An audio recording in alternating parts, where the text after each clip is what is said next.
to Hedgehog. Hello and welcome to today's 2-minute tip. So today I'm going to share with you another way to save a ton of money in your crafting. And we're back with our teaser. And last week I shared with you a really great way to create your own glitter papers so you don't have to spend a ton of money on all those specialty papers.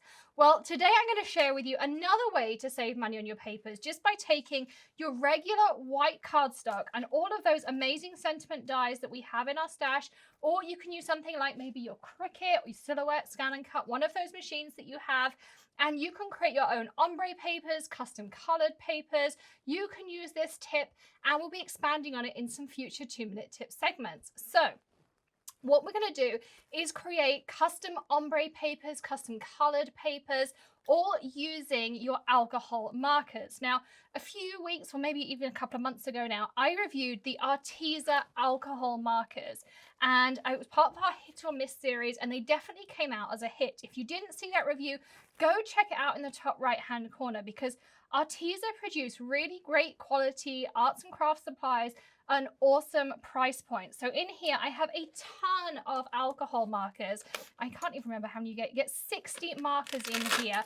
Plus, I have an exclusive 10% off code. So you can save even more on this set. And it already comes in this storage. You know how we all struggle for storage? Well, it comes already in here, ready for you to go. Or you can buy this as an add-on for your own alcohol markers. Plus there's room for us to expand. Now they're a double-ended marker, so you have a chisel on one end and you have your bullet nib on the other.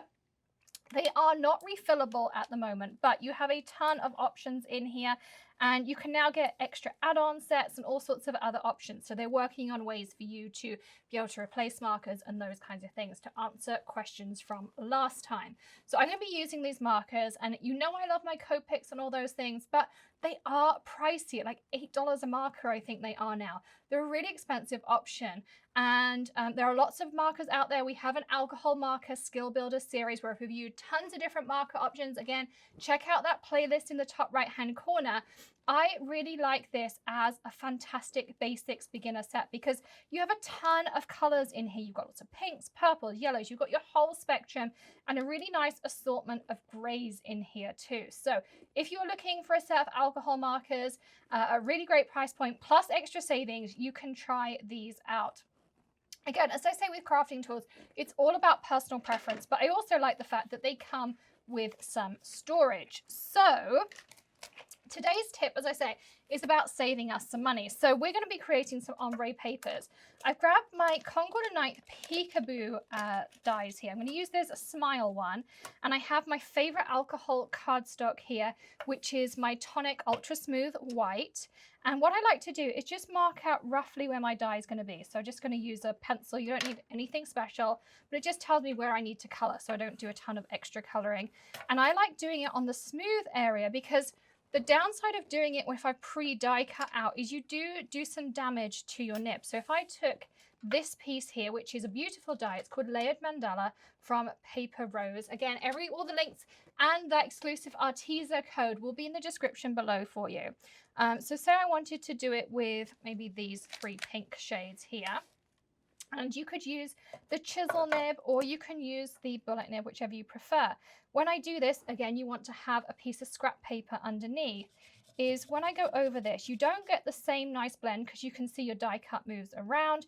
You could use some temporary adhesive on the back, but also you can do some damage to your nib with all of kind of the divots and things in.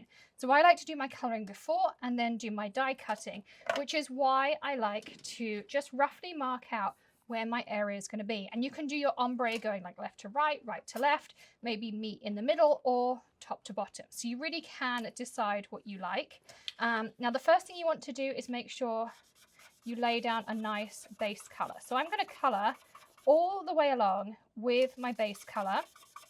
So this is that really nice light pink. You will hear, so no matter whether you're using Copics or any alcohol marker, you're always going to hear some of it. But one thing I really don't like is that screechy noise, and some markers make a horrible screech. These don't do that. So when you're coloring with alcohol markers, make sure you always have some scrap paper underneath because your markers will bleed through the cardstock, and that's how you get a nice even layer. So the first thing we're going to do is just lay down our base layer. Super simple. And it may look like I'm laying down a lot of ink, but actually your markers are going to last you a long, long, long time. Not difficult at all. So I'm just doing this, and you want it to look pretty even. So you don't want to really see any brush strokes. You want a nice, whoops, my dye's stuck there. You want this to be a nice even color. So you see here how this looks nice and even. This up here looks a little bit patchy. Once it looks nice and even, you know that you've got something really, really good. Same applies when you're coloring in an image. You want a nice even base layer. So you shouldn't really be able to see where you've started or what direction you've colored in. And the other thing I'm going to check is that on the reverse side, I can see where I've colored. So you see here, that means I haven't laid down enough color in that area. So I'm going to go back over there and make sure I've laid down enough color. And I can even see, now I go back on the other side, that it's a little bit patchy in those areas. So I'm just going over, and I want to make sure it's nice and moist. That's going to give me that perfect blend. That means my paper is nicely saturated, and it's going to allow me to blend really nicely, particularly in those areas, because that's where I'm going to do my ombre. So, I mean, it's not super important around the edges because I'm going to die cut, but I do want to make sure that I have a pretty good color. So there we have that. Now we're going to go to our next shade, and I'm roughly going to kind of break this up into thirds, and this is where a chisel nib is really, really nice. So I'm going to kind of put 2 patches in here, and then I'm going to do a darkest patch in the middle. Now you will notice with the Arteza markers, they have a line of the color. That is your area where you have your bullet nib. So I'm trying to think and color at the same time, which can be a little bit tricky, but talking and coloring can be a little bit harder. So you can kind of decide how you want to do your ombre effects here. So I'm kind of going through the spectrum a couple of times here, so you can kind of see what I'm trying to achieve. We'll go back to our lightest shade. Of course, I keep opening the bullet nib because that's what I'm used to coloring with when I color normally in inverted commas. So I'm just blending everything out because I want to blend through all of those shades.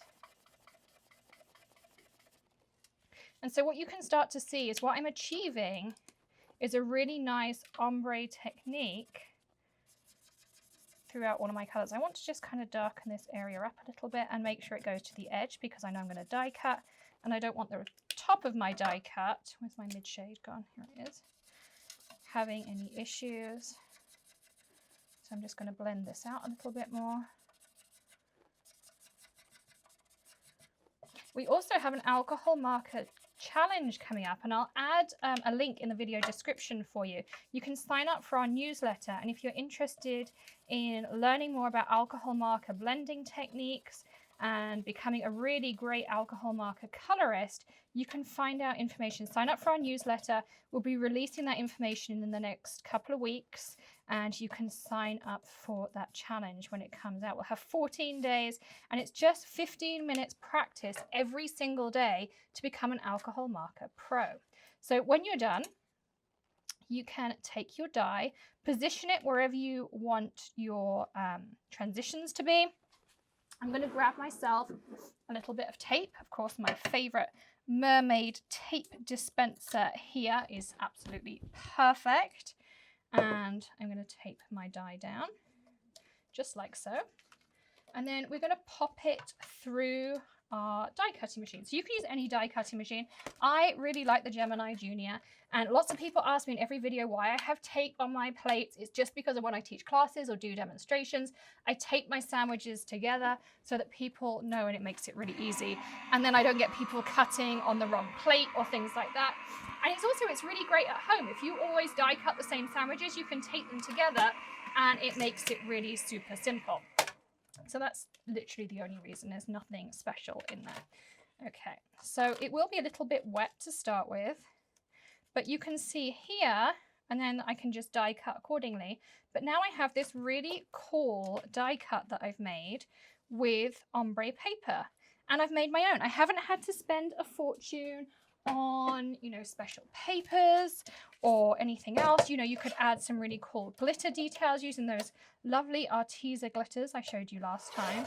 But I can trim this up to be even, which I'm going to do with my favorite trimmer here.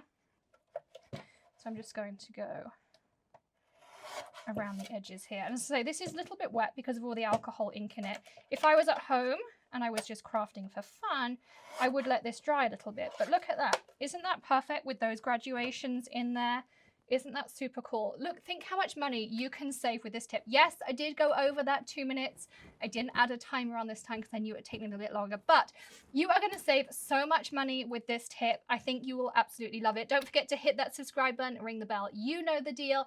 Give us a thumbs up, hit the join button for all of those extra coupon codes and to receive a Hedgehog Hollow birthday card and so much more. We can't wait to see you again tomorrow with another tip, trick tutorial, maybe something a little bit different. We have something super fun coming up for you next week. You are going to love it. And we are so excited to start sharing it with you. So be sure to come back then. I'll see you again very soon. Happy crafting, everyone. Bye.